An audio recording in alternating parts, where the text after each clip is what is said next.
Let's talk about the policy. It was the big credit policy that was there yesterday. Dinesh Kumar, MD, Associates and Subsidiary at SBI, is now joining us. Sir, thank you so much for taking out time for us. Firstly, if you could just tell us the LAF changes, which was the 100 basis point, which was the earlier gap between repo and reverse repo, which has now been reduced. How will that benefit the excess liquidity that is there in the banking system?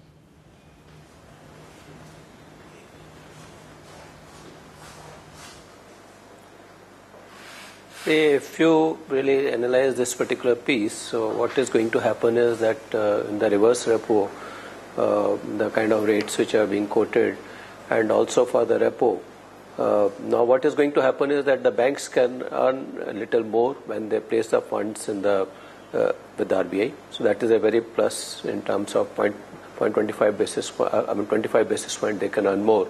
So that's a very positive situation at a point of time when a lot of banks are putting the money with the RBI because they're all running with the surplus liquidity as of now. So I think to that extent some more earning avenue. And apart from that, what is happening is that the corridor is being narrowed. So that is something which will have an impact going forward.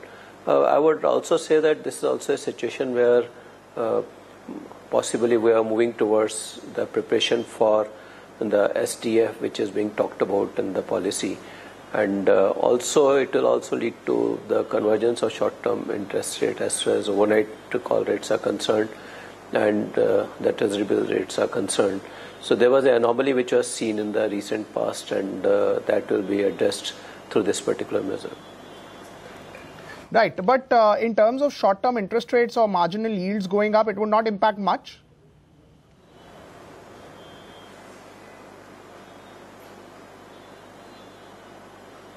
Not really. This is what our sense is. I think it will eventually lead to some kind of a distortion which was seen in the short-term side of the money market. It will get addressed through this particular measure. Do you think it can lead to very high competition or competition in terms of rates, because people or big banks, big NBFCs may not pass on this rate hike, so it could lead to some sort of competition?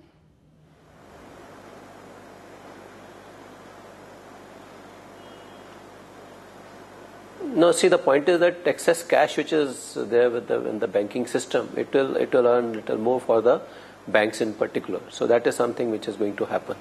So that's a major import of the change in the policy.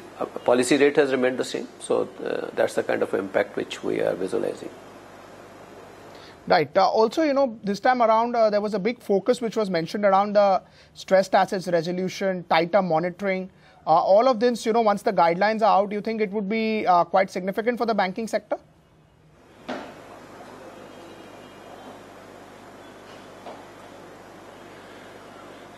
Yeah, we are quite hopeful, and I think there is a concerted effort on the part of RBI to address these issues. So that was sort of very clearly articulated by the governor in his speech.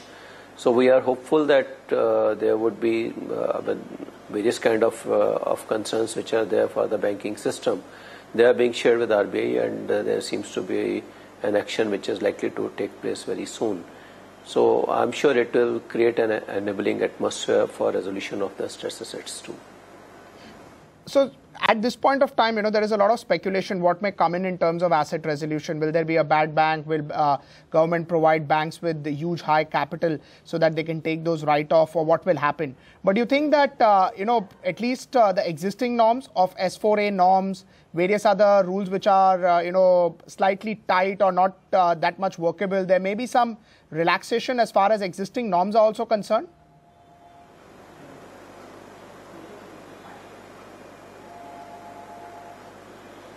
No, I think as far as norms are concerned, there are various kind of options are available. But when it comes to mechanics of how to really carry out those particular decisions, there are some kind of issues which are being experienced by the bankers. For instance, in case of JLF, there are multiple decision makers, and how to really ensure that there is 100% unanimity on the decisions being taken and unless and until there is 100% unanimity, how can you really carry out those decisions? So those are the kind of issues which are being experienced on ground.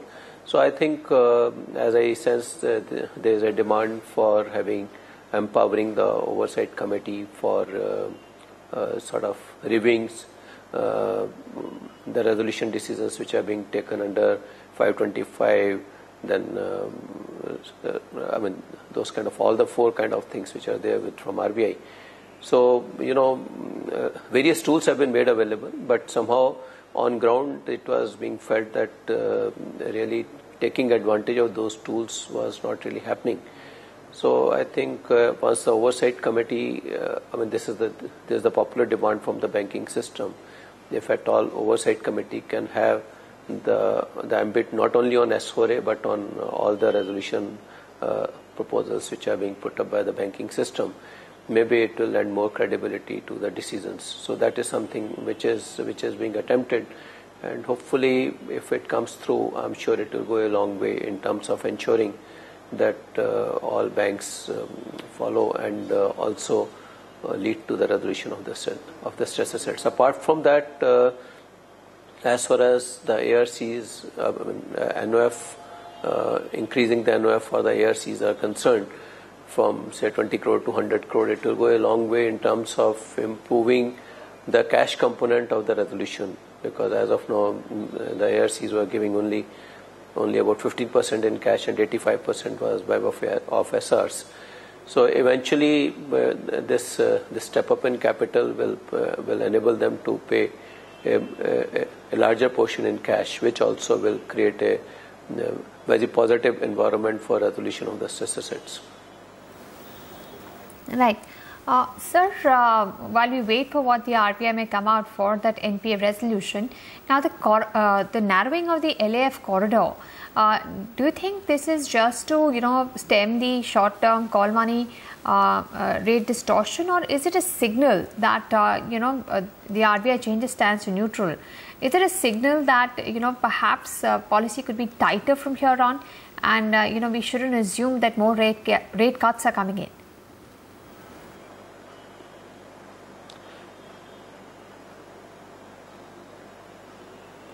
See, as far as expectation for the more rate cuts are concerned, much of it will depend upon the trajectory for inflation, and I think as far as that piece is concerned, we will have to probably read in terms of what is being talked about in terms of average inflation rate going forward.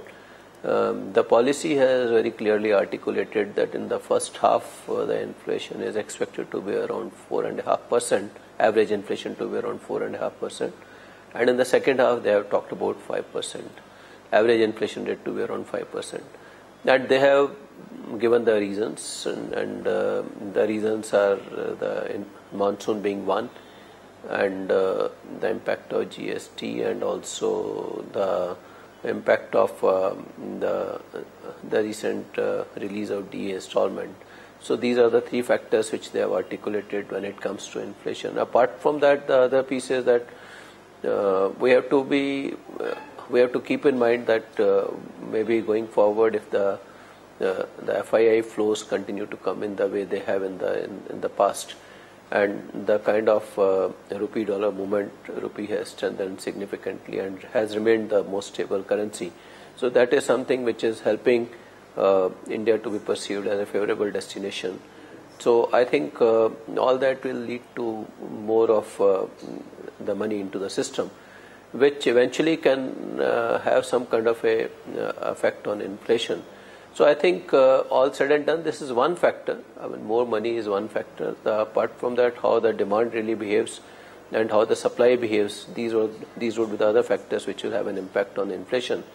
So I really don't think so that it is an indication for increasing in interest rate going forward. I think much of it will depend upon the situations obtaining at the material point of time.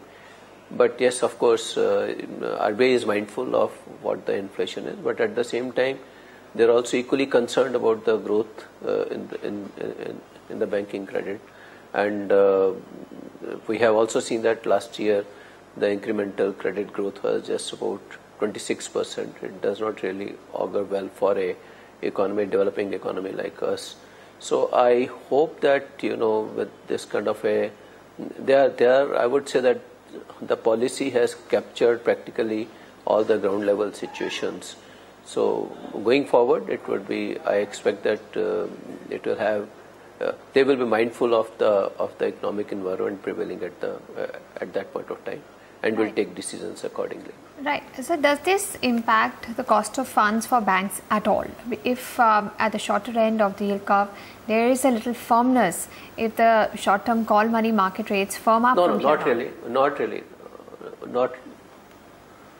No, see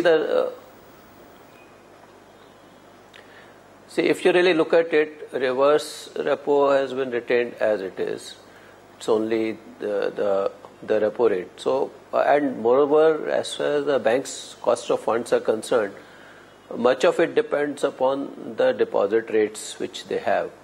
It is a very small component of their funds would be coming through the call money rate. I think these are the temporary aberrations which are seen, but I don't think so that it will have a major impact in terms of the cost of funds for the banks. Right, sir. But if when this excess liquidity situation turns, your LAF corridor is narrower, so in effect reverse repo rates are higher.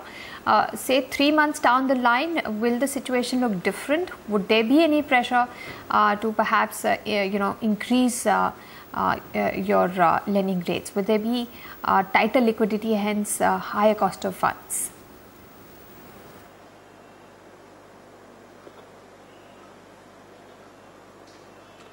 See, our expectation is that as of now, the excess, as far as the banking system is concerned, it is up by about 300,000 crore.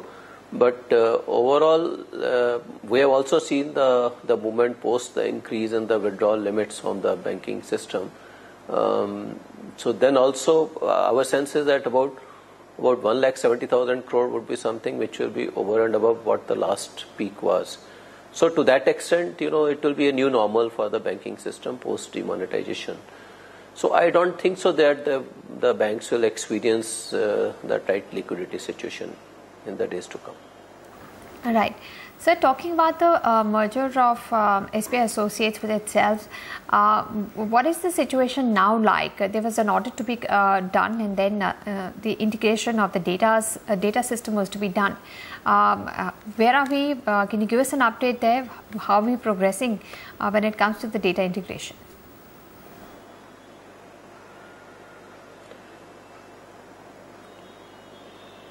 Yeah, we are progressing very well, and right now the audit process is on. Report level merger has already happened as on 1st of April.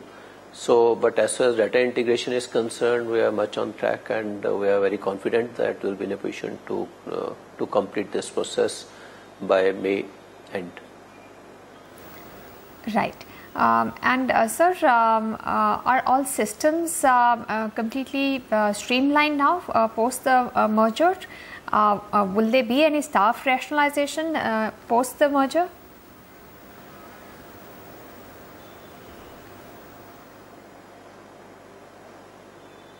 See, as far as staff rationalization, we had offered the VRS option to the employees of the associate banks, and some of the employees have opted for it. And once I really don't expect that much of, of course, staff rationalization in the sense that people who are working in administrative office, maybe we will put them into more of customer facing assignments, because we'll be rationalizing the administrative office structure soon after the data merger. And so that will lead to a situation where some of the officers will be relocated, some of the employees will be relocated from the administrative offices of these banks, and they will be redeployed into the more of customer-facing roles. So to that extent, of course, it will involve some kind of a relocation of the employees of the associate banks. All right. Thank you so much, sir, for speaking with us at NDTV Profit.